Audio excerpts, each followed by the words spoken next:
Nakadalawang balik na ako sa daan na to guys. May pasahero ako, hindi ko sila mahintuan. Nadaanan ko pa rin sa kataon si Lolo, hindi pa rin sila nakalis. Kaya nilapitan ko na lang si Lolo para i-check ko ano talaga yung sira sa motor niya. Grabing init ng panahon guys. Tirik na tirik yung araw. Naawa ko doon sa bata kaya nilapitan ko sila. Paano ba yan? So ayun guys, naputol pala yung kadena ni Lolo. Kaya naka-standby sila ng almost 30 minutes.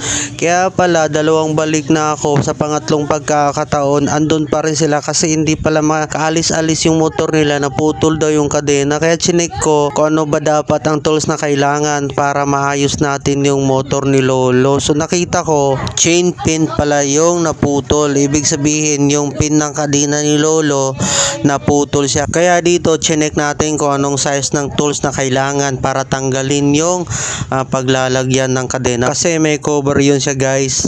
Bago yung kadena may cover siya sa labas. Pati yung kambyada dapat nakalock din. So check natin yung mga tools na kailangan natin para mabuksan yung cover bago may pasok yung kadena guys. Grabe yung pawis ni Lolo guys. Pati ang bata pawis na pawis na. Nasa gitna sila ng kainit-initan ng araw. So this time guys, napansin ko lang tumayo yung bata. Sobrang na-touch talaga ako guys sa ginawa ng bata. Pagmasdan yung mga susunod na pangyayari guys.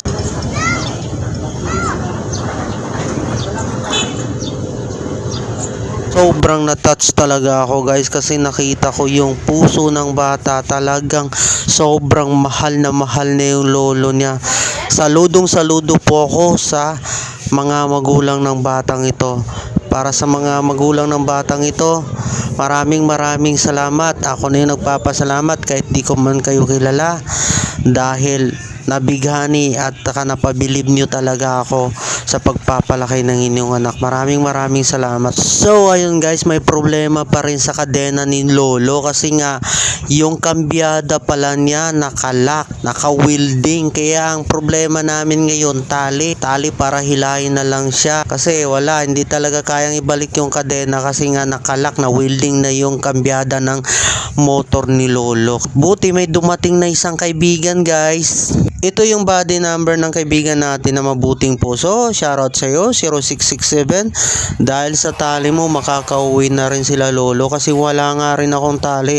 So this time guys, itatali ko na lang yung motor nila Lolo para hilahin na lang kasi malapit man din. Pawis na yung bata pati si Lolo. So guys, this video is for appreciation doon sa bata dahil napabilib niya talaga ako kung gaano niya kamahal yung lolo niya.